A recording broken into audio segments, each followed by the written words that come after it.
வணக்கம். மீண்டும் Tamil idea YouTube சேனலில் உங்களை சந்திக்கிறேன். நண்பர்களே, இப்போ நான் சொல்ல போகிற கதை ஒரு சிலருக்கு கோபம் பெறலாம், ஒரு சிலர் அதை கேட்டு கொஞ்சமாவது நியாயமாக இருக்குது என்று நீங்கள் நினைக்கலாம். நான் ஒரு தடவை கோவப்படுத்துகிற எண்ணம் இல்லாட்டி ஒரு தடவை நியாயம் கேட்குற எண்ணத்தோடு அந்த வீடியோ போடையில், அதாவது அது இதே வீடியோ நான் ஏற்கனவே ஃபேஸ்புக்கில் நான் ஷேர் பண்ணினேன். ஆனால் எனது யூடியூப் சேனல்லே நிச்சயமாக ஷேர் பண்ணணும். ஏனெண்டா இதை கேட்டு எங்கண்ட சொந்தங்கள் எங்கண்ட உறவுகள் கொஞ்சம் வாழ்க்கையை மாற்றிக்கொள்ளணும். அதாவது இந்த ஆண்கள் பாவம் என்ற ஒரு வீடியோ நான் ஏற்கனவே போட்டுறேன், நீங்கள் எல்லாம் பார்த்துருப்பீங்களோ தெரியல. அப்படி பார்க்காத ஆட்களுக்கு இது திருப்பி ஒரு முறை அந்த கதையை சொல்கிறேன். அந்த ஐரோப்பா நாடுன்றது இல்லாட்டி இந்த வெளிநாடுன்ற ஆண்கள்லாம் முதல் வந்து இறங்கினார்கள். அது புலம்பெயர்ந்த இலங்கையிலிருந்து புலம்பெயர்ந்து வந்ததில் ஆண்களுக்கு தான் முன்னுரிமை. அந்த ஆண்கள் ஒரு சிலர் அங்கே யுத்தம் செய்தார்கள், ஒரு சிலர் இங்கே குடும்பத்துக்காக யுத்தம் செய்தார்கள். அவர்கள் அங்கே தங்கண்ட ஃபேமிலிக்கு எங்கேயோ இந்த குளிர்க்க ஓடா உழைச்சி ஃபேமிலிகளுக்கெல்லாம் கல்யாணம் கட்டி வச்சு, தங்கச்சியெல்லாம் கல்யாணம் கட்டி வச்சு எல்லாத்தையும் செய்துட்டு கடைசியாக தங்களுக்குன்ற ஒரு கல்யாணமே செய்வோம்னு பிளான் போடுவார்கள். தங்களுக்குன்ற ஒரு கல்யாணம் செய்யறதுக்கு பிளான் போடுற அந்த ஆண்களுக்கு அங்கே உண்மையாக சொல்கிறேன், கொஞ்சம் பட்டிக்காடை ஒரு ஸ்டைல் இல்லாமல் திரிகிற பெண்கள். இவர்கள் உண்மையாக சொல்ல போனால் இங்கே உள்ள ஆண்கள் அதிகபட்சம் இலங்கையில் உள்ள பெண்களை தான் திருமணம் செய்கிறது. அங்கே ஒரு பொண்ணுக்கு வாழ்க்கை கொடுக்கணுன்ற எண்ணத்தோடையும் அந்த குடும்பத்தை வாழ வைக்கணுன்ற எண்ணத்தோடையும்.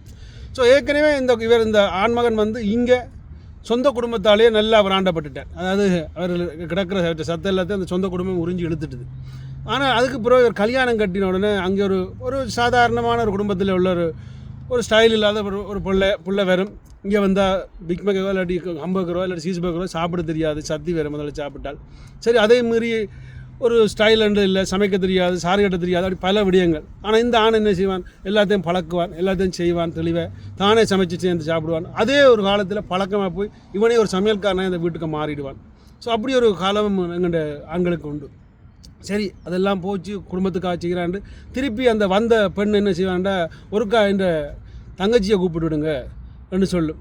சரி, தங்கச்சி தம்பி என்று எல்லாரையும் அந்த குடும்பத்திலேருந்து இவன் திருப்பி துவங்குவான், ஏஜென்சி காசு கட்டி கூப்பிட்றதுக்கு. சரி, அது ஒரு குடும்பம் தானே, எல்லாம் இந்த குடும்பம் தானே இந்த ஆனந்த சிந்தனை. ஆனால் இவா மெல்ல மெல்ல மெல்ல வளர்ச்சி அடைவா. எப்படி என்றால் கொஞ்சம் லிப்ஸ்டிக் அடிப்பா, கொஞ்சம் தலையெல்லாம் வேறு மாதிரி பின்னுவா, கொஞ்சம் ஸ்டைல் ஆகிடுவா. பக்கண்டு இவா ஸ்டைல் ஆனதால் இவாக்கு ஆபத்து பல மாதிரியான ஆபத்துக்கள் ஆண்களிடமிருந்து. அதாவது கெட்ட ஆண்கள் இங்கே நிறைய உண்டு. அவர்கள் இவரை ருசித்து பார்க்க நினைக்கக்கூடிய ஆட்கள் இங்கே கனை பேர் உண்டு. அப்படி கொத்த நிலையில் இவா சிக்கிட்டா. இவா சிக்கினது பரவாயில்லை என்றாலும் ஏதோ ஒரு வகையில் அந்த ஆண்மகனுக்கு சொல்லி கிள்ளி எதேனுன்றை சமாளிச்சிருக்கலாம். அது சமாளிக்காமல் இவனை எப்படியாவது வெளியேற்ற வேணும் என்று தான் இவான்ற கொள்கை. யாரை இவ்வளவும் செய்த இந்த கணவனை வெளியேற்ற வேணும். அதாவது உண்மையை சொல்ல போனால் இதுதான் உண்மை. இது இலங்கை என்றால் ஆண்கள் வீரர்கள் சட்டாரண்டு அடித்து போட்டு கலைச்சி போட்டு போயிடுவார்கள். ஆனால் இங்கே அப்படி இல்லை. இங்கே ஆண்கள் வீரமாக இருந்தாலும் இங்கே இந்த சட்டம் பெண்களுக்கு தான், ஆண்களுக்கு இல்லை. இவனை வெளியில் ஏற்றியாச்சு, இவன் வெளியில் போயிட்டான். அதாவது குடும்பத்தை குழைச்சி கொடுத்தவன், சொந்த குடும்பத்துக்கு உழைச்சி கொடுத்தவன் இப்போ தண்ட குடும்பம் பிள்ளைகளுக்கு ரெண்டெல்லாம் உழைச்சி கொடுத்து எல்லாம் வீடுகள் எல்லாம் வாங்கி எல்லாம் கொடுத்துட்டு இவனை கலைச்சாச்சு. கடைசியாக இவன் கொஞ்சம் குடியையும் பழகி குடித்து கடைசியாக ரூமுக்கு செத்து போய் கிடப்பான்.